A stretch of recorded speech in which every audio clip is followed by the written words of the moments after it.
자, 보죠. 273페이지에 보시면 10번에 건축 관계자라고 해서 나오나요? 이거 어려운 건 아니고 건물을 가지고 있는 자, 내가 건축 행위를 하려고 하는 자를 뭐라 불러요? 그렇죠. 건축주라고 얘기합니다. 건축주. 그리고 건축주가 이제 건물을 짓고자 한다면 일단 뭐가 있어요? 설계 도면이 있어야 되죠. 설계 도면을 작성하는 자가 누구예요? 설계자 또는 건축사라고 얘기합니다. 아시겠죠? 설계자 또는 건축사. 그러면 그 설계 도면대로 공사를 맡아서 하는 자를 뭐라 불러요?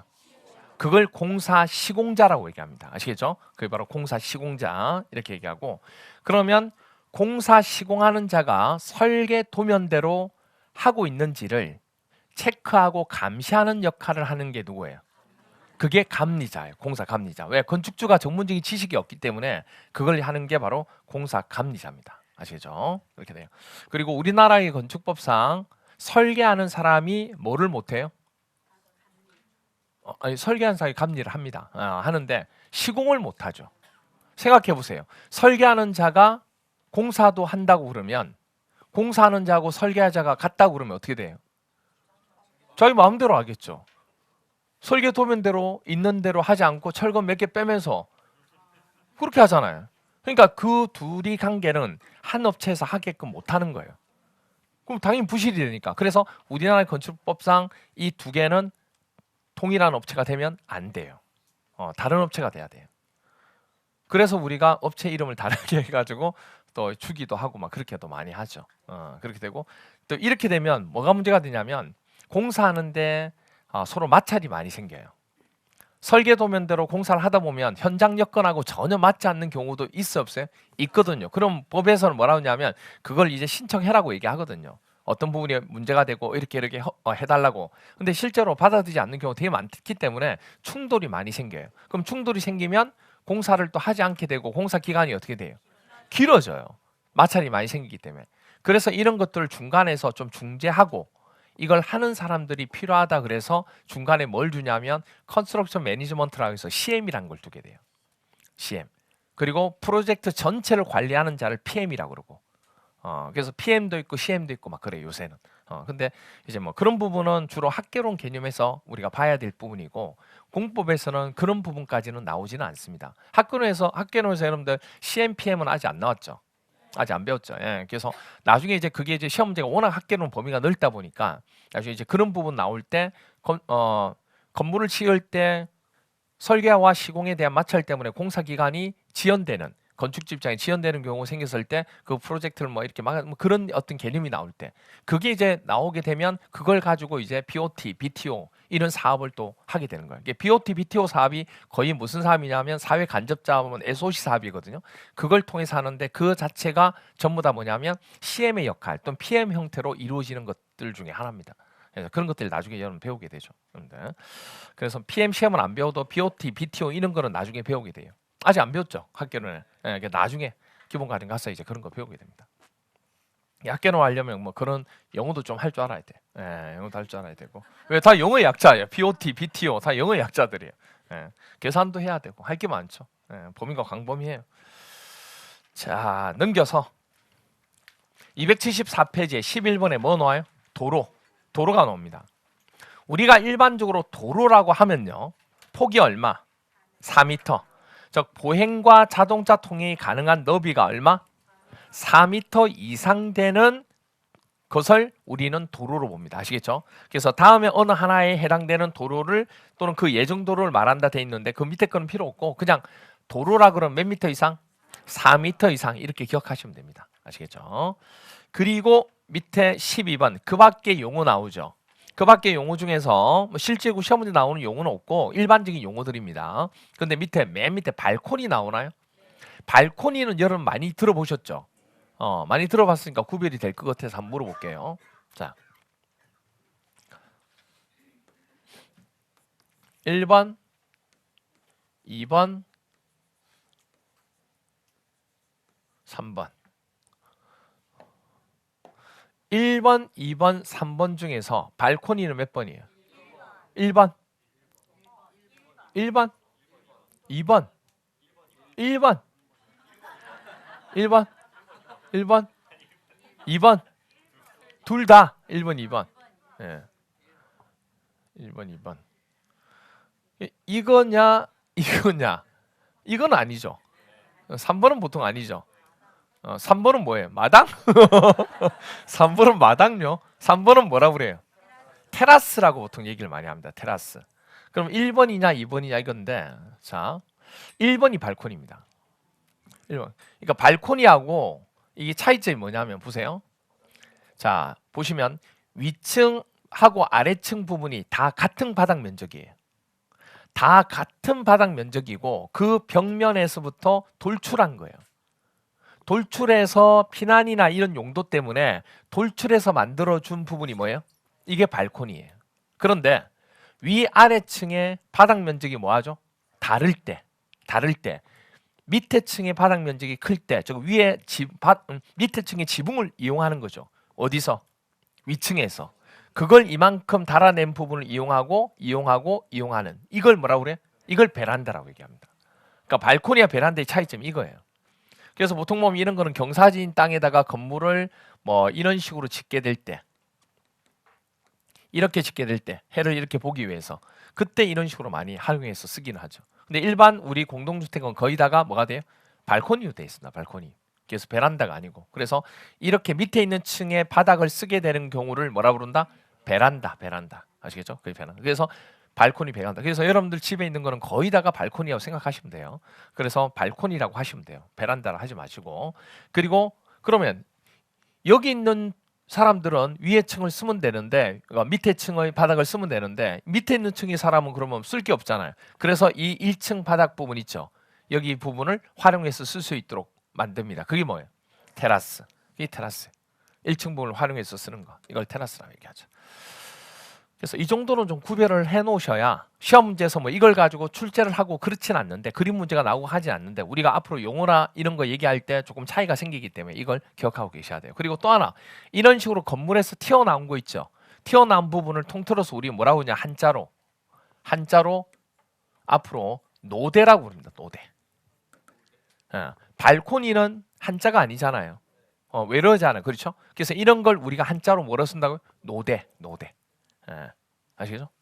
노대. 앞으로 노대라고 할 겁니다. 그래서 발코니 얘기가 나오면 거의 노대란 얘기가 나와요. 나중에 얘기할 거예요. 그 정도 봐주시면 됩니다. 그래서 여기까지가 총칙 부분에 관한 용어 정의라고 보시면 됩니다. 그럼 이제 뭐라 할 거냐면 2장 건축물의 건축이 할 게 많아요. 왜냐하면 체계도가 2개가 나옵니다. 체계도 11번하고 체계도 12번이 나와요. 체계도 11번은 말 그대로 체계가 되고, 체계도 12번은 암기를 해야 될 내용 중에 하나 됩니다. 그래서 이 2개 가지고 거의 설명을 드리도록 할 겁니다. 275페이지에 보시면 체계도가 체계 잡기 11번 해가지고 체계도가 쭉 나와 있어요. 이 부분을 지금부터 하나씩 설명을 드릴 겁니다. 아시겠죠? 자, 그럼 보세요. 여기 칠판을 먼저 보세요. 건축주가 허가를 받기 위해서는, 건물을 짓기 위해서는 계약을 또 몇 개를 진행해야 나가야 됩니다. 그럼 계약을 해야 되는데 제일 먼저 뭐냐면 설계 도면이 나와야 되니까 누구랑? 설계자하고 계약을 합니다. 됐나요? 그렇게 하고, 그 다음에 이제 건물을 지어야 되니까 누구랑? 건축 시공자하고 또 계약을 해야 됩니다. 그리고 시공자가 설계 도면대로 공사하는지를 감시하는 또 누구랑? 감리자랑 계약을 또 해야 됩니다. 됐나요? 이자들을 우리는 공사 관계자라고 아까 얘기했죠. 이자들과 계약을 진행합니다. 그럼 계약을 진행하고 그 다음에 이제 설계 도면을 그리면 되죠. 그럼 설계 도면을 그리려고 하면 설계자한테 설계 도면을 부탁할 거예요.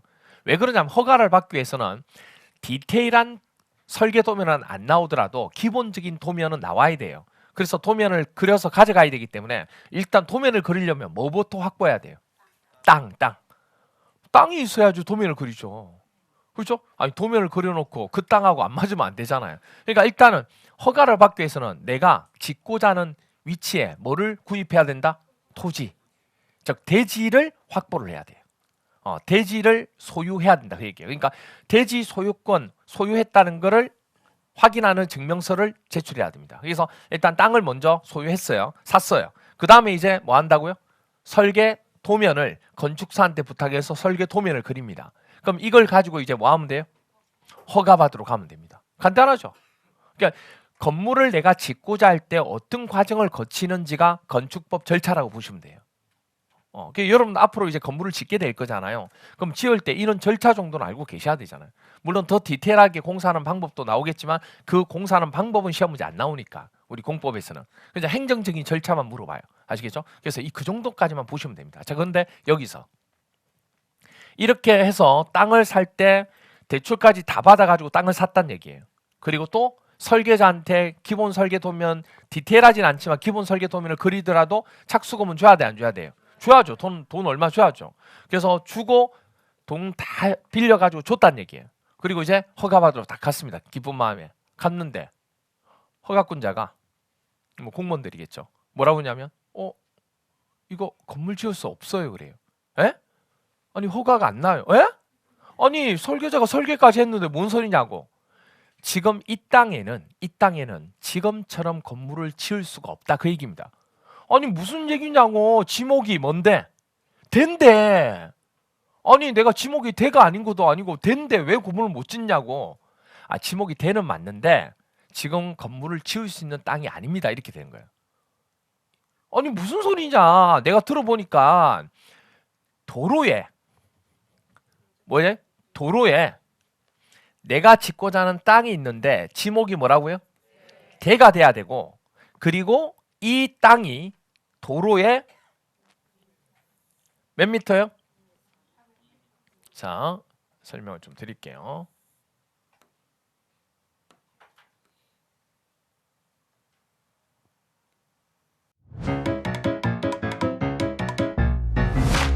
에듀윌 유료 회원만의 특별한 서비스.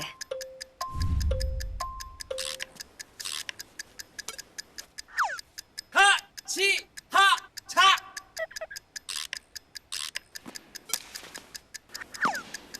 하치하차 정답! 같이 하자 친구야 에듀윌 유료 회원!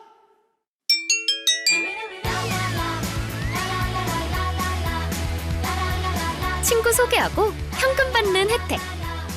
오직 에듀윌 유료 회원에게만. 에듀윌. 자, 이렇게 돼 있어요. 아이고.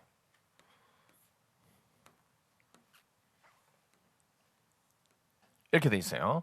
이렇게 됐는데 이렇게 도로가 지나갑니다. 이 도로의 너비가 얼마냐면 4m. 도로는 몇 미터? 4m 이상. 그리고 이 땅이 대지가 여기에 얼마요? 2m 접해 있어요. 됐나요? 그러면 혹시라도 이쪽 건물에 화재가 났을 때 여기에 소방차가 들어갈 수 있는 공간이 돼야 안 돼요? 돼요. 2m면 충분해요. 무사히세요?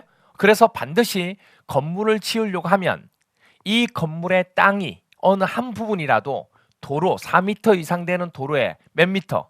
2m 이상은 무조건 접해 있어야 돼요. 그래야 건물을 지을 수 있어요. 만약에 이 뒤에 건물도 된데 이 건물은 땅에 접해서 도로에 접해서 안 접해 있어요. 그러면 이건 건물을 지을 수 없는 무슨 땅이 돼요? 맹지가 돼요. 주장하는 거 나도 들은 게 있다고. 맹지가 아니지 않냐고. 2m에 지금 내가 산 땅이 2m에 접해 있는데 무슨 소리냐고. 땅 엄청 넓게 샀다고. 뭐 이렇게 얘기하는 거예요. 맞습니다. 맞는데 지금 설계 도면을 그려 오신 거는 그러니까 설계 도면을 그려왔다는 건 건축주가 요구했겠죠.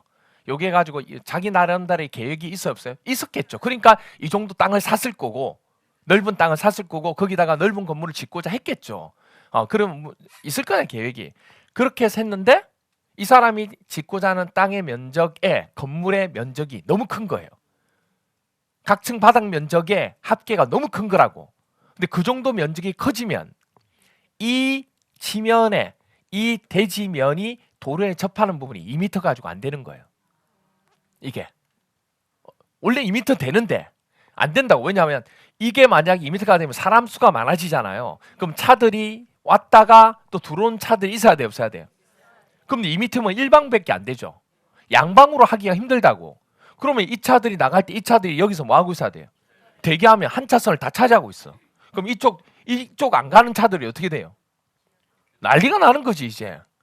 난리가 나요. 그래서 이쪽의 규모가 우리 아직까지 안 배웠지만 얼마 이상이 되는 규모가 된다. 그럼 이때는 2m가 아니고 한 차선이 더 갈 수 있는 쌍방향으로 갈 수 있도록 2m가 더 플러스가 돼야 돼. 그럼 얼마 돼요? 근데 이게 4m가 되면 나오는 차들이 많다는 얘기죠. 그럼 이 도로도 4m로 돼야 안 돼요. 또 안 되는 거야. 그럼 플러스 2m가 또 돼야 돼. 그럼 이게 얼마가 돼야 돼요? 6m가 돼야 돼. 그러니까 뭐가 문제가 되냐면 내가 땅을 구입했어요. 땅을 이렇게 구입했어. 넓은 땅을 본인 계획이 있을 거잖아요. 건물 이렇게 짓고 임대 주고 뭐 해서 야, 돈 엄청 들어오고 그래 대출 갚을 수 있고 이런 계획에 따라서 땅을 넓고 또 싸게 샀단 말이에요. 싸게 산 데는 이유가 있겠지만 하여튼 그렇게 돼요. 그렇게 해서 설계 도면 다 그리고 했다고요. 그러면 그런데 지금 이 상태에서는 허가가 나야 안 나요? 안 나는 거죠. 그러니까 안 맞는 거지. 그 땅에 건물이 지어질 수 있는 부분이 법상에서 되지 않는 상태니까. 그러면 뭐 하면 돼? 설계 변경을 하면 되죠. 설계 변경을 하는 게 문제가 아니고 도로를 뭐죠? 확보도 해야 돼. 이 건물 자체를 그대로 유지하려면. 근데 설계 변경하려면 완전히 틀어지는 거야 이게. 완전히 원래 계획보다도 완전히 틀어진다고. 그러면 설계 도면에 대한 설계비도 나갔고 땅을 구입비도 들어갔고 원래 계획도 안 되니까 이 땅을 팔고 다른 땅을 다시 사야 되잖아요. 그렇게 되면 이 정도까지 필요가 없게 되니까. 그럼 버리는 땅들이 너무 많아지잖아요. 그렇게 되면 안 그러면 이 땅을 또 다른 땅을 확보하든지. 그런데 확보하더라도 이쪽 도로까지 또 뭐 해야 돼요? 넓혀야 되는 거예요. 이게 상황이. 어떤 말인지 이해가 돼요? 그러니까 땅 자체를 아예 다른 걸 사야 되는, 도로가 얼마 돼 있는 거 6m 있는 도로를 사야 되는 땅이 되는 거예요. 내 입장에서는 이 정도 건물을 지으려고 하면. 어떤 말인지 이해가 돼요? 그러니까 그런 어떤 계획상에서 다 됐다고 봤는데 법적으로 이해를 잘 못해가지고 계약까지 다 하고 건축 땅까지 다 사고 건축 비용까지 일부도 납부하고 이렇게 한 상태예요. 이런 피해가 너무 많다는 얘기예요. 그런 상태에서 허가는 안 나고. 그러니까 이런 상황이 너무 많아서 야, 이거 뭐 어떻게 할 수가 없는 거예요 이게. 아니 앞에 와가지고 이쪽 허가권자라고 하지만 허가권자 대행이잖아요. 어떻게 보면 공무원들이 일선에 있는 공무원들은 와가지고 뭐죠? 탄식을 해도 어떻게 해줄 수 있는 방법이 없어요. 어떻게 하겠어요 이거를. 할 수 있는 방법, 가스통을 가져와서 폭발시키겠다 하더라도 어떻게 할 수가 없어요 이게. 어떻게 할 수가 없다고 이거를. 내가 어떻게 해줄 수 있는 게 아니잖아요. 왜냐 잘못했다가는 이 사람이 소송이 걸리니까. 어떻게 할 수가 없어요 이게. 이런 문제가 너무 많아서 행정상에서 이 부분을 뭐 하죠? 좀 해결해 줄 필요가 해결해 줄 수가 있는 사항이 있지 않겠느냐 고민하다가 오케이 그러면 허가권자가 허가 전에 사전에 이 사람들이 내가 산 땅이 이런 건물을 지을 수 있는지를 검토할 수 있는 사전에 결정을 해서 이게 허가를 받을 수 있다 허가를 받지 못한다를 미리 알려준다면 이런 피해를 뭐 할 수 있어요? 막을 수가 있죠. 그래서 허가 신청 후에 해당 대지가 관계법령 검토 과정에서 건축주의 설계한 대로 건축할 수 아까처럼 없는 것을 확인하게 되면 모든 걸 잃게 돼요. 뭐를? 토지 구입 비용이나 설계 비용 등의 피해가 발생해야 안 해요? 하죠. 그래서 이런 부분에 피해가 많기 때문에 이런 걸 해결하고자 허가 받기 전에 뭘 한다? 사전 결정 신청을 받는 거예요. 내가 짓고자 하는 게 이 땅에 건물 지을 수 있는 게 법적으로 문제가 없는지 이런 것들을. 그래서 뭘 하게 되는 거냐면 이 자체 부분이 이런 걸 검토하게 되는 거예요. 이 자체가. 자 보시면 첫 번째가 뭐냐면 나와 있는 게 이겁니다. 건축 허가 부분에 있어서 신청 전에 입지 기준에 적합한지 여부를 판단하게끔 하는 방법. 그 다음 또 하나가 사전에 건축 가능성을 뭐죠? 예측하게끔 할 수 있다니. 사전 결정 신청을 하면. 그리고 또 건축주가 설계비 부담을 뭐 할 수 있다? 경감할 수 있다. 이걸 버리게 되는 부분이 생겼잖아요. 근데 그런 부분을 해결해 줄 수 있다는 얘기예요.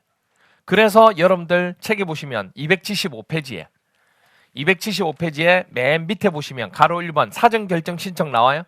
대상자가 나와요. 보면 건축 허가 대상 건축물. 조건이 뭐냐면 이 사전 결정 신청을 할 수 있는 건축물은 우리가 두 가지가 있어요. 허가 대상이 있고 신고 대상이 있어. 그러니까 규모가 되게 크면 허가를 받아야 되고 규모가 크지 않은 건물 짓고자 한다는 얘기예요. 그러면 그냥 뭐 하면 돼요? 서류만 제출하면 되는 신고만 하면 돼요. 그럼 되게 간단하죠. 그래서 사전 결정 신청은 대상이 허가되는 신청, 즉 건축 허가 대상 건축물만 되는 거지 뭐는 안 돼요. 신고 대상은 안 돼요. 그럼 또 여기서 물어보잖아요. 그러면 허가 대상과 신고 대상의 건물의 규모는 어떻게 다릅니까? 그건 나중에 배워요. 나중에. 지금은 그거 알 거 아니고. 아시겠죠? 그래서 신고 대상 건축물은 여기에서 뭐 한다? 제외한다. 허가 대상 건축물을 가는 거고, 허가하려는 자는 건축 허가하려는 자는 건축 허가를 신청하기 전에 누구한테? 허가권자에게 그 건축물의 건축에 관한 다음에 대한 사전 결정을 뭐 할 수 있다? 신청할 수 있는 거예요. 그럼 어떤 걸 신청할 수 있냐면 해당 대지에 건축하는 것이 건축법이나 관계 법령에 허용되는지의 여부. 두 번째로 건축법 또는 관계 법령에 따른 건축 기준이나 건축 제한, 그리고 또 완화가 될 수도 있잖아요. 그 완화에 관한 사항 등을 고려하여 해당 대지에 건축 가능한 건축물의 규모가 맞는지 그런 거 체크. 그리고 또 하나가 뭐냐면 건축 허가를 받기 위해서 신청자가 앞으로 고려해야 될 사항이 있죠. 이런 부분까지 사전 결정 신청할 때 다 체크해 준다는 얘기예요. 그럼 사전 결정 신청을 했을 때 그 사전 결정을 할 수 있는 자는 누군가요? 허가권자가. 어차피 허가를 내주는 사람이 미리 이걸 보고 이거 허가 대상 맞습니다 아니다 이걸 판단해 준다는 얘기예요. 그러면 이거 사전 결정에서 허가 대상이라고 확인해 주면 그건 나중에 허가를 받을 수 있는 상태이기 때문에 거의 허가 받은 것과 똑같은 준한 상태가 되는 거예요. 그러면 행정적인 절차도 되게 뭐죠? 빨리 이루어질 수 있는 거예요. 근데 조심하셔야 될 거. 사전 결정 신청을 해서 통지를 받았어요. 사전 결정 신청 통해서 허가 대상이 된다고. 근데 그게 허가 받은 것은 아니에요. 조심해야 돼요. 사전 결정 신청을 해서 통지 받은 것은 사전 허가 받는 대상이라고 준한 거지 내가 지금 허가 신청을 한 건 아니에요. 그러니까 다시금 뭐는 해야 돼요? 허가 신청은 반드시 해야 돼요. 그게 몇 년이냐? 통지를 받고 난 뒤에 2년 이내입니다. 만약에 통지 받고 2년이 넘었었잖아요. 그러면 다시금 해야 돼요. 효력이 없어지기 때문에. 어떤 말인지 이해가 돼요? 그래서 여러분들 한 장 넘겨보시면 276페이지 보세요. 276페이지에 2번부터 6번까지는 할 거 아니고 지금은 7번만 보시면 돼요. 7번. 7번 보시면 사전 결정 신청자는 사전 결정을 통지받은 날로부터 몇 년? 2년 이내에 건축 허가를 뭐 해야 된다? 신청하여야 하며 이 기간에 건축 허가를 신청하지 않으면 사전 결정 받은 건 어떻게 돼요? 그렇죠. 상실되게 됩니다. 아시겠죠? 그 정도만 하나 봐주시면 되는 거예요. 됐어요? 네. 자, 그러면 여기서 이 부분을 그러면 요약해서 한번 정리해 볼게요. 자, 허가 부분 받기 전에 사전 결정 신청이란 걸 행정상으로 하나 만들었는데 이거는 무슨 대상? 그렇죠. 허가 대상 건축물을 건축하는 겁니다. 신고 아니에요. 그러면 이거 사전 결정 신청은 건축 허가 신청 전에 합니까? 후에 합니까? 당연히 후에 할 거면 이거 할 필요가 없잖아요. 전에. 그리고 이 사전 결정권자는 누가 돼요? 그렇죠. 허가권자가 됩니다. 그래야 이게 일의 일관성이 생기게 돼요. 그렇죠? 자, 이렇게 해서 사전 결정 신청을 했습니다. 그러면 이제 허가권자가 허가 신청을 하면 허가권자한테 허가 신청을 하면 허가권자가 뭐 해주면 돼요? 허가를 해주면 되는 거예요. 왜? 사전 결정 통지를 받았다는 것은 허가에 거의 준한 거기 때문에. 됐나요? 자, 그러면 이제 허가권자가 누군지를 알아야 됩니다. 그 얘기가 276페이지의 맨 아래쪽에 보시면 가로 2번에 건축 허가권자 나오나요? 오케이. 그 얘기를 합니다. 그러면 자, 여기 한번 보세요. 한 가지 물어볼게요. 우리가 앞에서 배울 때 도시개발법에서 환지 계획, 환지 방식 했던 거 기억나시죠? 환지 방식에서 환지를 하기 위해서 사업 시행자가 환지 계획을 짰던 거 기억나세요? 환지는 어디서 이루어지는 거예요? 땅에서. 땅은 어디 있어요? 세 번째 서열. 세 번째 서열이라고 얘기했습니다. 그리고 정비 계획할 때 정비법에서 정비는 어디서 이루어지는 거예요? 땅에서. 그럼 누가 하는 거예요? 세 번째 서열. 그러면 건물이 지어지는 곳은 건물이 실제로 지어지는 곳은 어디서 지어져요? 땅에서. 그러면 땅은 어디 있어요? 세 번째 서열. 그러면 건물을 허가받을 때 누가 해주면 되는 거예요? 세 번째 서열. 됐나요? 그렇게 되는 거예요. 그러니까 그런 개념이 되는 거예요. 그래서 보시면 허가를 해줄 때 허가권자는 특별시에서는 누가 해주는 거예요? 자치구청장이. 광역시에서는 구청장이나 군수가. 특별자치시는 특별자치시장이. 특별자치도는 특별도지사. 도 밑에 있는 시는 시장이. 도 밑에 있는 군은 군수가. 그래서 허가권자는 세 번째 서열입니다. 이렇게 얘기하면 돼요.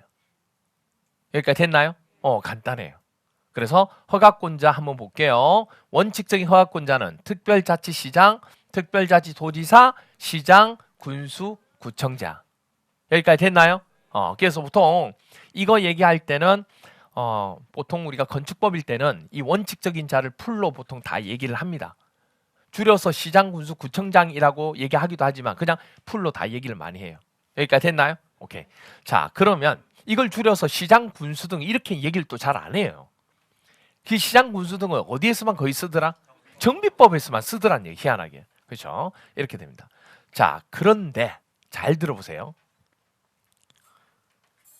짓고자 하는 규모가 커집니다. 층수가 얼마?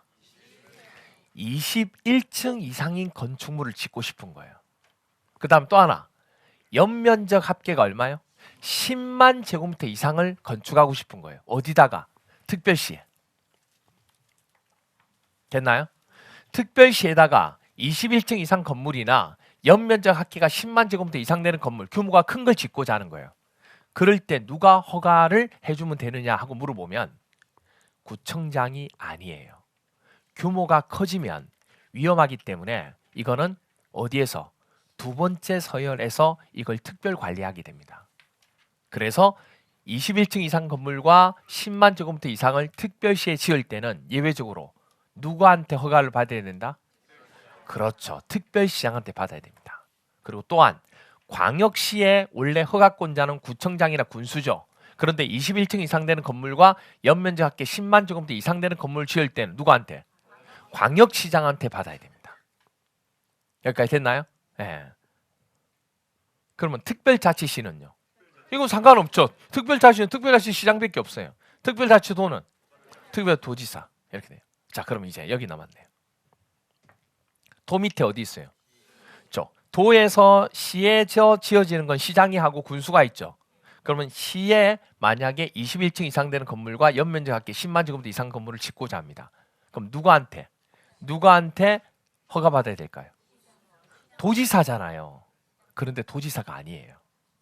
왜 그러냐면 원래는 도지사가 맞죠. 그런데 잘 생각해 보세요. 이게 도는 전에도 얘기했지만 엄청나게 넓어요. 그걸 전부 다 도지사가 뭐 해준다고 생각하면 허가를 다 해준다 생각해 보세요. 얘네들은 그나마 면적이 크지도 않지. 근데 이건 면적이 엄청나게 넓어서 그거 다 일일이 해주려면 끝장나요 이거. 그래서 야 그냥 너희들이 뭐 해라? 시장 군수가 기본적으로 허가를 해주게끔 해요. 대신에 이 정도 규모는 위험할 수 있으니까 나한테 사전에 뭐 받으라? 승인만 받으라. 그냥 내가 승인만 해줄게. 결제만 해줄게. 무슨 말인지 이해가 돼요? 올리면 결제만 해줄 테니까 승인만 받고 그렇게 하도록 해라. 그래서 이 규모일 때 도지사가 허가권자는 아니고 뭐라고요? 승인권자. 대신 허가권자는 누가 되는 거예요? 시장하고 군수가 되는 거예요. 이게 조심하셔야 돼요. 그래서 도지사는 허가권자예요? 아니에요? 허가권자가 아니게 되는 거예요. 조심하셔야 돼요. 시장하고 군수가 허가권자. 대신에 사전 승인은 도지사한테 받아야 돼. 이 정도 규모일 때는. 근데 여기서 한 가지 더. 자, 이 정도 규모일 때 그 용도가 공장이나 뭐가 되면 창고 또는 지방건축위원회 심의를 거친 건축물이 있을 수 있어요. 이런 건물일 때는 뭐라고요? 제외. 뭐란 얘기냐면 제외란 얘기는 공장하고 창고가 시험 문제 주로 많이 나오니까 이건 잘 안 나와요. 이게 잘 나오니까 공장 창고인데 이 정도 층수고 이 정도 면적이다. 그럴 때는 굳이 특별시장과 광역시장한테 뭐 받을 필요가 없다. 허가 받을 필요가 없다. 그럼 허가를 안 받는다는 얘기가 아니고 누구한테? 그렇지. 자치구청장이나 구청장, 군수한테 뭐 받으라? 허가 받으면 된다는 얘기예요. 그러니까 누구한테 안 받는다는 얘기예요. 특별시장과 광역시장한테 받지 않아도 된다. 그 뜻이에요. 그러면 이렇게 또 얘기할 수 있죠. 만약에 공장을 짓는데 연면적 합계가 20만이다. 그러면 특별시에 짓고자 한다. 그럼 누구한테? 구청장한테 허가를 받는 거예요. 누구한테 받을 필요가 없어요? 그렇죠. 특별시장한테 받아야 한다. 그럼 틀린 거라고. 안 받아도 되는 거예요. 무슨 알겠어요? 그것만 조심하시면 돼요. 그래서 그게 제외된다. 그 얘기입니다. 아시겠죠? 아예 안 한다는 얘기가 아니고 특별시장과 광역시장한테 예외적으로 받을 필요가 없다는 얘기예요. 그럼 원래대로 원칙적인 자한테 받으면 된다는 얘기예요. 뭐일 때만? 공장하고 창고일 때만. 용도가. 그럼 또 물어볼게요. 그럼 이제 이게 문제죠. 시장하고 군수가 원래 해줬는데 21층 이상 건물하고 연면적 합계는 도지사한테 뭐 받아야 해요? 승인 받아야 되죠. 그런데 공장하고 창고일 때는 승인 받아야 되냐? 아니요. 제외. 받지 않아도 돼요. 그러니까 공장 창고일 때는 다 제외가 되는 거지. 그것만 조심하시면 돼요. 그러니까 아예 안 받는 게 아니에요. 받는데 단서 조항들이 없어지는 거예요, 이게. 아시겠죠? 네, 그것만 조심하시면 돼요. 여기까지 됐나요? 네, 그러면 자, 연습 한번 해볼게요.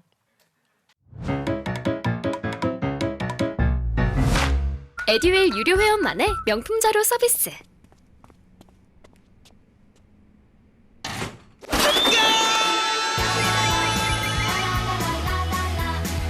고퀄리티 명품 자료의 혜택. 오직 에듀윌 유료 회원에게만. 에듀윌. 20층 건물입니다. 그리고 연면적의 합계가 5만 제곱미터인 건축물을 신축하려고 합니다. 그때 허가권자를 한번 얘기해 보시면 돼요. 됐죠? 서울특별시 강남구 청담동에 20층짜리 건물이고 연면적은 5만 제곱미터인 건물을 짓고자 합니다. 누구한테 허가를 받으면 돼요? 그렇죠. 강남구청장이 되는 거죠. 그렇죠? 그다음 부산광역시 동구 수정동입니다. 이건 뭐냐면 부산광역시에 가보면 우리 동구, 서구, 남구 이런 거 있잖아요. 동구가 되고 수정동은 뭐냐면 물이 깨끗한 동네입니다. 그래서 뭐라고 그래? 수정동이라고 얘기합니다. 여기 구에 국회의원들이 되게 유명한 사람들이 많아요. 김영삼 대통령 여기 국회의원이었고 노무현 대통령 여기 국회의원이었어요.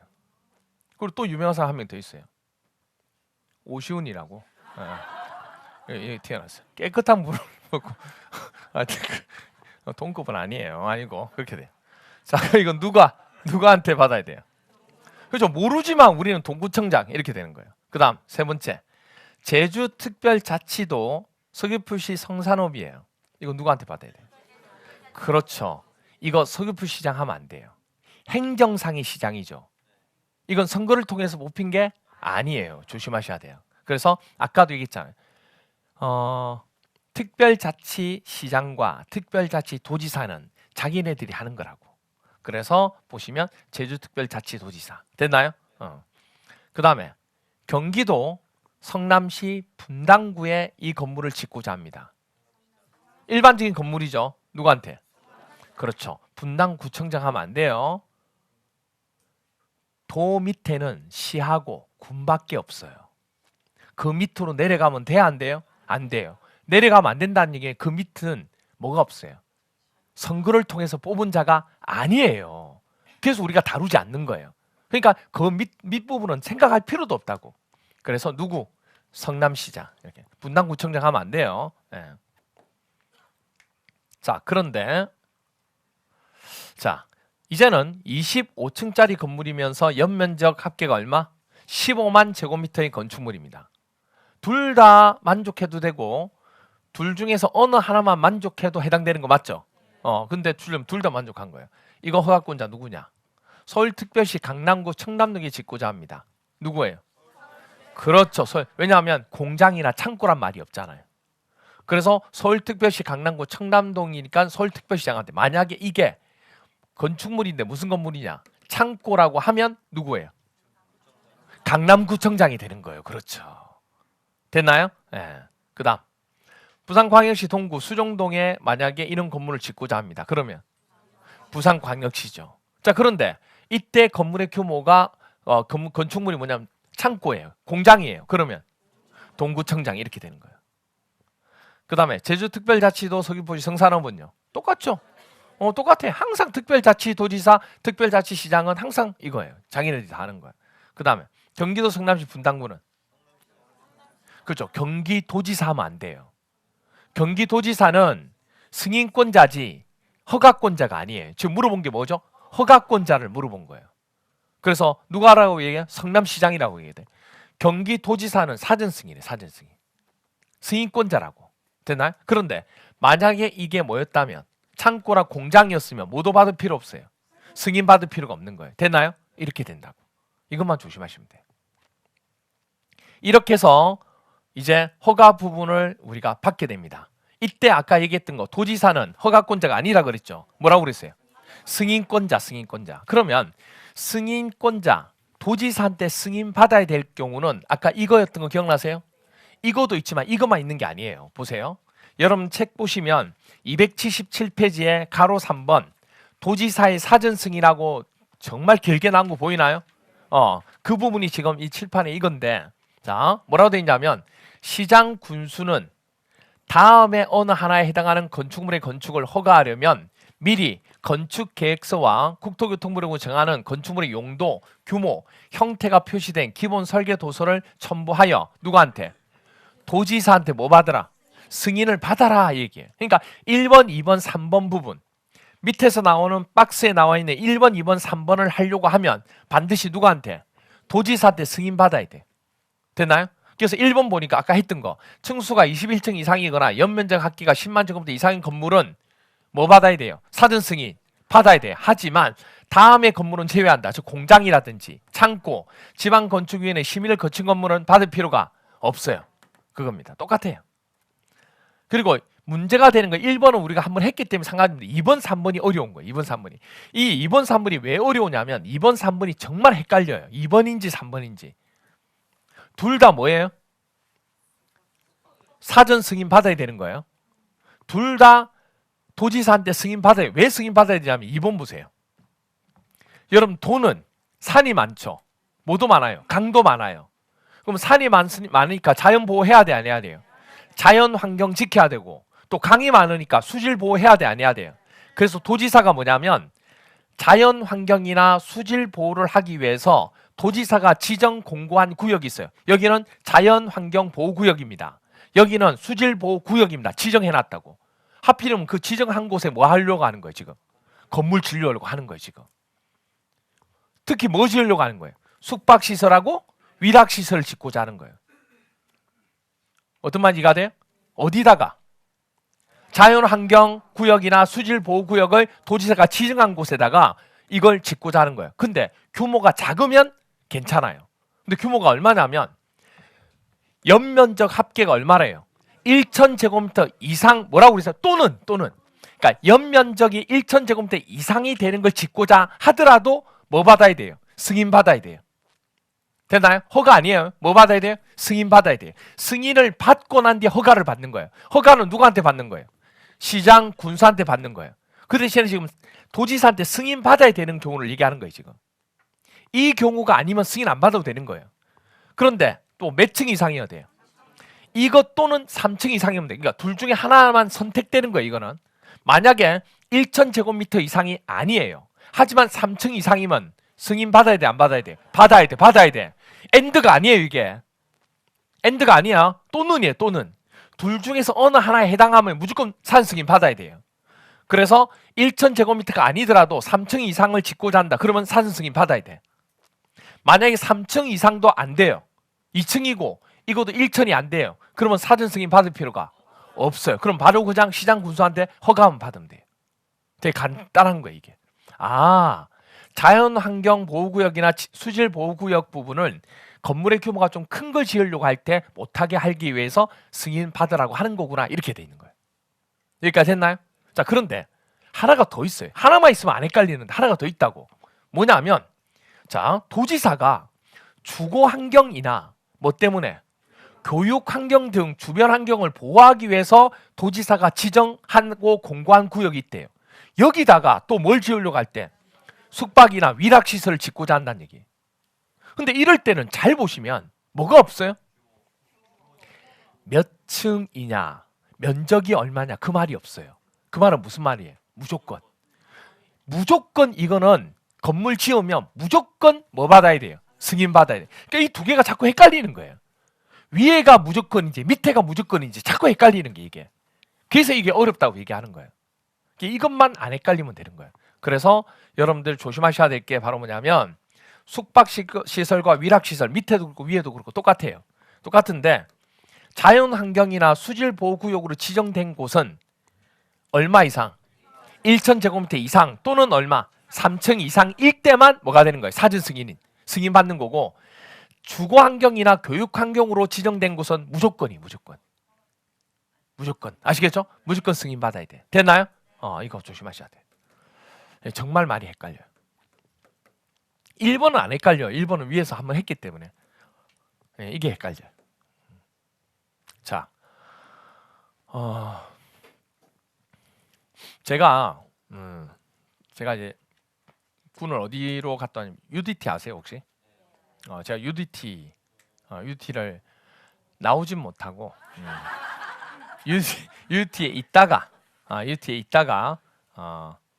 몸이 안 좋아가지고 고막이 나가는 바람에 심해 잠수하다가 고막이 나가는 바람에 중간에 더 이상 못 있겠습니다. 그래서 다른 쪽으로 전출을 간 거예요. 배를 탔는데 그 다음부터는 UDT를 하다가 배를 탔는데 어쨌든 UDT 할 때 이제 보통 이렇게 분칸도 왔다 갔다 하거든요. 자주 가지는 않지만 가까이 가기도 하고 막 그런단 말이에요. 가다가 북한 쪽으로 이제 준비해서 이제 훈련이 있어서 갔다가 작전이 있어서 갔다가 한 명을 만났어요. 기순인지 모르겠지만 그 여자를 한 명 만났는데 그 여자가 숙이라는 친구였어요. 그 사람이 이제 그 철책선을 넘어온 거예요. 파주 쪽 있잖아요. 그쪽 부분 그쪽에서 이제 넘어온 거예요. 넘어온 걸 제가 딱 발견했죠. 그래서 왜 넘어왔느냐 이러니까 하여튼 뭐 북한이 싫어서 넘어왔겠죠. 그래서 그럼 어떻게 할 거냐? 그러니까 어떻게 자기도 어떻게 해야 될지 모르겠다고 막 그러는 거야. 자수해라. 자수하면 광명 찾을 수 있다. 자수해라 이렇게 얘기했죠. 그러니까 갈등을 하더라고.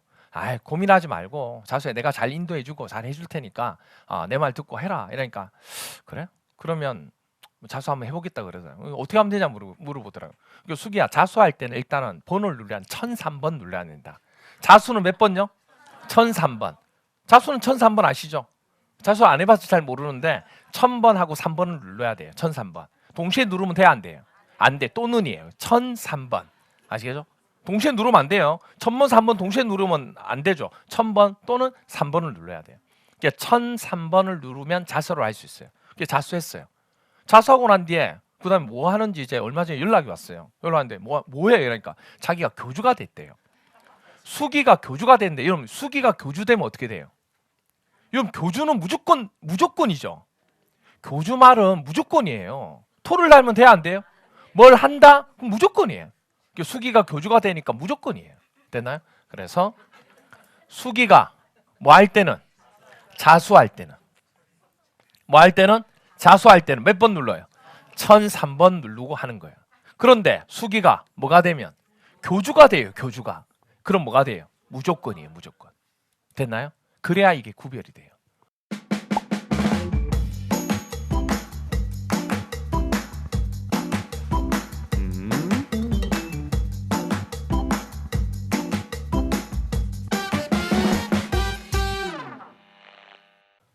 자, 정리 한번 해볼게요. 이렇게 돼요. 도지사의 사전 승인 대상 중에서 층수가 몇 층?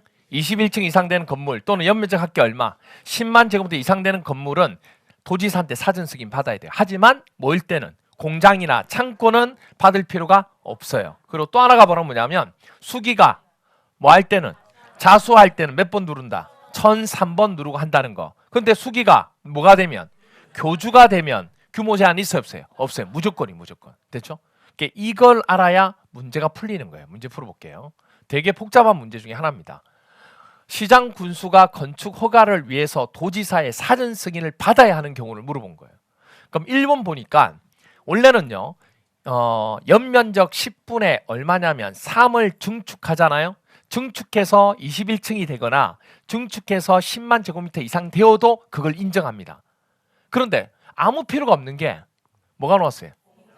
공장은 뭐가 되든 간에 상관이 없어요. 물론 저 앞에도 틀렸지만 공장 부분이 되면 층수가 21층 되더라도 사전 승인 받을 필요가 없어요. 그렇죠? 없어요. 그 다음에 원래는 연면적 합계가 10만 제곱미터 이상이면 사전 승인 받아야 되죠. 근데 뭐면 창고면 받을 필요가 없어요. 자, 그 다음 이제 이런 것들이 너무 복잡한 거예요. 잘 보세요. 누구 나왔어요? 수기가 자수인지 교주인지만 확인하면 돼요. 자수예요, 교주예요? 자수는 몇 번 눌러야 돼요? 1003번이 반드시 있어요. 1000번이나 3번이 있어야 돼요. 그럼 여기 연면적 합계가 1000 돼야 안 돼요? 안 되니까 사전 승인 안 받아도 돼. 그리고 3층 이상 돼야 되죠? 돼야 안 돼요? 그럼 이거 사전 대상이 아닌 거예요. 그렇죠? 아닌 거예요. 그 다음 또 보니까 또 누구 나왔어요? 수기. 뭐 확인해? 자수인지 교주인지. 자수예요, 교주예요? 교주죠. 어디가 자수예요, 교주지? 에? 자수가 어디 있어? 이 자수가 교주지. 그럼 교주가 되면 무조건이죠. 그럼 무조건 답이란 얘기예요. 무조건 답이에요. 그럼 사전 승인 받아야 돼, 안 받아야 돼요? 여기 1층이라고 하든 뭐 조금밖에 지어도 무조건 답이에요, 이거는. 됐나요? 그 다음에 또 누구 나왔어요? 수기. 자수인지 교주인지 봐야 돼요. 자수예요, 교주예요? 자수죠, 자수. 그럼 1003번. 1000번이나 3번. 1000번이 없어도 되죠? 1000번이나 3번이니까 그러면 3층 이상이 돼야 되는데 몇 층이에요? 2층이니까 받을 필요가 없어요. 됐죠? 예. 그래서 답은 4번 이렇게 되는 거예요. 금방 찾아요. 이게 되게 헷갈린다고 이게. 그런 것들이 이제 암기 코드를 가지고 찾아내는 방법 중에 하나가 되는 거예요. 이게 금방 해결할 수 있는 부분 중에 하나죠. 아시겠죠? 그렇게 봐주시면 돼요. 자, 그래서 우리가 보시면 알겠지만 그렇게 해서 허가 부분에 관한 형태를 받게 됩니다. 그런데 규모가 크지 않으면 뭐 해도 된다고 그랬어요? 신고만 해도 된다고 했던 거 기억나세요? 규모가 크지 않으면 신고만 하면 돼요. 그래서 보시면 신고란 거 뭐만? 서류만 제출하면 돼요. 서류만. 되게 간단하죠. 그리고 또 하나 뭐냐면 자, 아까 이 얘기했죠. 신고는 서류만 제출하면 되는 건데 이 신고도 사전 결정 신청할 수 있어요? 없다. X. 반드시 사전 결정은 무슨 대상만? 허가 대상만 되는 겁니다. 그렇죠? 그래서 277페이지에 보시면 가로 4번에 건축 신고란 말이 나오고 뭐 내용은 그렇게 중요하지 않고요. 그다음 가로 5번에 뭐가 나와요? 자, 여러분들 우리 지자체에 보면 공용이 쓰는 공용 건축물이 있어요, 없어요? 이런 공용 건축물은 누가 짓냐면 국가나 지자체에서 지어요. 민간이 공용 건물을 왜 지어요? 그렇잖아요. 위탁받아서 지을 수는 있지만 자기 이익을 가지고 하는 건데 민간이 자기 이익을 위해서 공용 건물을 지을 수는 없잖아요. 그래요. 안 짓잖아요. 잘. 그러니까 누가 짓냐면 지자체나 누구? 국가가 보통 짓는 거예요. 근데 국가나 지자체가 공용 건물을 짓게 되는데 그 지역에 짓고자 하는데 그 지역의 장한테 허가를 받아야 될까요? 허가 받을 필요 없죠. 신고해야 돼요? 아니요. 그냥 뭐만 할까요? 협의만 합니다. 협의만 해요. 내 지을게. 이거 괜찮을까? 그러면 좀 이렇게 언제부터 좀 지어라. 이런 거 협의만 하는 거예요. 그래서 세 가지가 존재하는 거예요. 일반적인 건물 허가받을 대상이 있고 신고 대상이 있고 공용 건축물이 있는데 이런 과정을 거쳐서 하게 됩니다. 그럼 이걸 다 하고 난 뒤에 이제 뭐 하면 돼요? 이 건물이 될 수 있고 이 건물이 될 수 있고 이 건물이 될 수 있죠. 뭐가 되든 간에 이게 다 끝나면 이제 건물을 지으면 돼요. 건물을 지을 때 건축법은 반드시 뭐냐면 허가권자한테 저 건물 짓겠습니다 하고 뭐 해야 되는 줄 아세요? 신고해야 돼요. 그래서 한 장 넘겨보시면 278페이지에 2번 건축물의 건축 절차 중에서 설계를 하고 난 뒤에 가로 2번에 뭐 나와요? 착공신고라는 거 합니다. 저 공사 지을게요 하고 착공신고. 그래서 제일 먼저 건축주는 뭐부터 한다고요? 착공신고를 합니다. 그럼 착공신고를 하고 이제 공사를 들어가면 돼요. 그래서 건축시공 공사를 합니다. 그러면 공사를 건축주를 대신해서 누가? 시공자가 공사를 하는 거 맞죠? 이때 여러분들 기억하실 거 시공자가 뭐대로 공사를 하면 돼요? 설계도면대로. 근데 설계도면대로 하고 있는지 안 하는지 건축주는 잘 모르죠. 전문가가 아니니까. 누가 이걸 감시해요? 감리자. 공사 감리자가 감시합니다. 계속 체크해서 맨 마지막까지 체크해서 보고서를 작성해요. 물론 중간에 보고서를 제출하는 경우도 있습니다. 근데 맨 마지막에 공사가 완료되면 저 건축주가 뭐 하게 되냐면 저 이제 사용해도 됩니까 하고 뭐 신청해요? 사용 승인을 신청해요. 이게 바로 준공검사예요. 이게 준공검사라고. 우리 건물 완료하고 난 뒤에 공사 완료하고 난 뒤에 그 건물에 들어가서 생활하려면 준공검사 받았던 거 기억나죠? 그게 바로 건축법일 때는 뭐라 불러요? 사용 승인이라고 얘기해요. 그러니까 이때까지 한번 보세요. 국토계획법, 도시개발법에서는 공사가 완료된 뒤에 하는 게 뭐였어요? 준공검사. 정비법에서는 준공인가. 건축법일 때는 사용 승인. 이렇게 단어만 틀린 거예요. 내용은 똑같은 거예요. 근데 시험 문제는 바꿔서 낸다 안 낸다? 안 낸다. 절대 그렇게 안 낸다. 그러니까 걱정 안 해도 돼요. 그래서 사용 승인이 곧 준공검사를 얘기하는 거예요. 그러면 건축주가 준공검사 받을 때, 즉 사용 승인 받을 때 서류 같은 거 내야 돼 안 내야 돼요? 그때 내는데 어떤 걸 내냐면 기존에 가지고 있던 공사가 끝났으니까 공사 끝난 거에 대한 설계 도면, 그리고 뭐 구조 계산서, 그리고 뭐 여러 가지 서류가 있어요. 그걸 우리가 공사 완료 도서라고 얘기해요. 그거 내고 또 하나가 뭐냐면 이거 공사 제대로 감시한 감리자가 감리하고 끝날 때까지 썼던 뭐가 있어요? 보고서. 감리 완료 보고서가 있다고. 그 두 가지를 신청할 때 뭐 하는 거예요? 첨부해가지고 신청하는 거예요. 그 서류가 있어야 돼요. 그 얘기가 쭉 이제 공사 감리 부분에서 나오는 거예요. 됐나요? 그럼 여기 보세요. 여기 보세요. 누구한테 신청하면 돼요? 허가권자한테 신청합니다. 그러면 아까 얘기했던 거 279페이지 보시면 사용 승인 나오나요? 가로 5번에 그 사용 승인의 동그라미 1번하고 2번을 지금 얘기하는 거예요.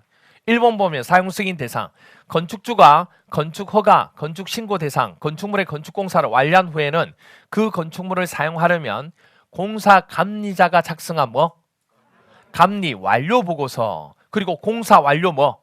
도서. 완료됐으니까 이걸 첨부하여 누구한테? 허가권자에게 사용 승인을 신청하는 거예요. 그리고 사용 승인서 교부 나오나요?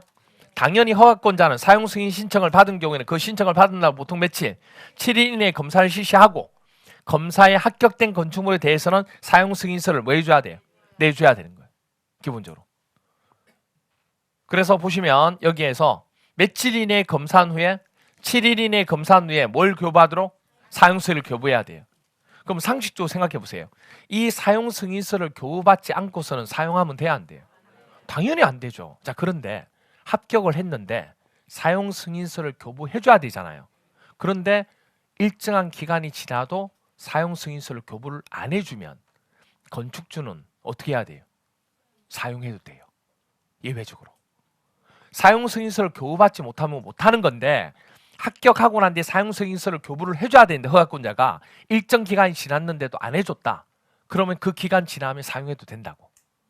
무슨 말이가 돼요? 예.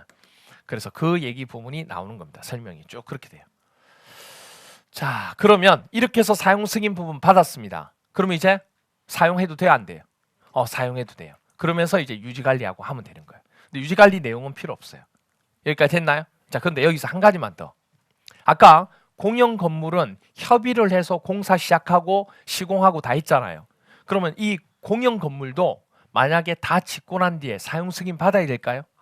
에이, 허가도 안 받고 신고도 안 했는데 설마 사용 승인 받겠어요? 안 받겠지. 그래서 협의를 한 공영 건축물은 사용 승인을 받지 않고 뭐만 하면 돼요? 통보만 하면 돼요. 끝났다고. 됐나요? 오케이. 그래서 그 부분까지 보시면 되는 겁니다. 그러면 279페이지까지 설명하고 체계도 11번. 11번에 대한 체계도 부분이 이게 답니다. 이거 이제 기억하시면 돼요. 그래서 여기 체계도에서는 별로 어려운 게 없이 여기 나오는 허가권자하고 도지사 사전 승인만 머릿속에 넣어주시면 크게 문제가 안 돼요. 여기는 문제 한번 풀어볼게요. 20회 시험에 이렇게 나왔어요. 건축법령상 사용 승인에 관한 설명으로 옳은 것은? 동그라미 1번 한번 풀어보세요.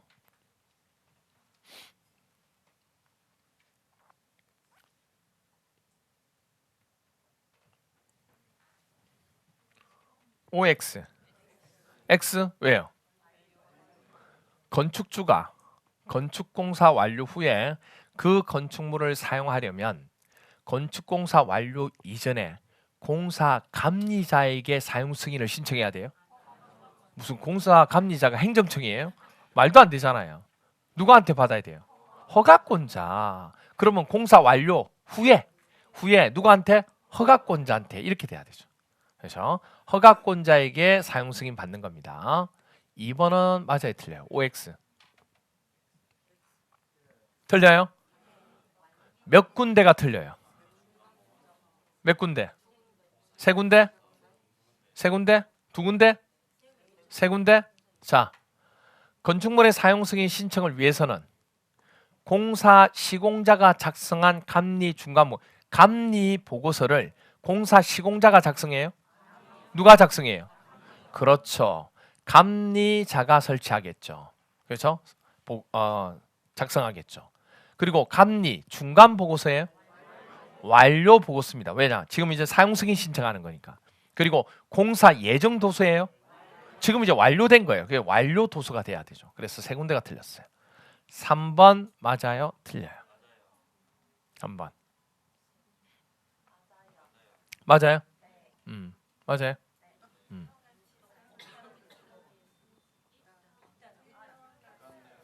맞아요? 제가 얘기했죠. 절대 머릿속에 단정을 하면 안 돼요. 이 중에 하나는 맞겠지. 그런 생각을 가지면 안 돼요. 예? 머릿속에 이 중에 하나는 맞겠지. 그렇게 생각. 왜? 4번도 있고 5번도 있어요. 4번도 있고 5번도 있다고. 그러니까 무조건 맞다 생각하면 안 된다. 하나는 맞겠지. 그렇게 생각하면 안 돼요. 그냥 이 지문을 보고 내가 맞다 안 맞다 판단하셔야 돼요. 허가권자가 법령이 정한 기간이 있어요, 없어요? 그 기간 내에 사용 승인서를 교부해 줘야 되는데 안 했다고. 그러면 건축주는 그 건축물 사용하거나 사용하게 할 수 있다고 아까 얘기했잖아요. 그래서 뭐다? 있다. 이렇게 됩니다. 됐나요? 이게 또 X가 되죠. 됐어요? 오케이. 그래서 여기까지가 체계 부분 11번 부분입니다. 아시겠죠? 그래서 조금 쉬었다가 이제 280페이지 체계 2번 부분 들어갑니다.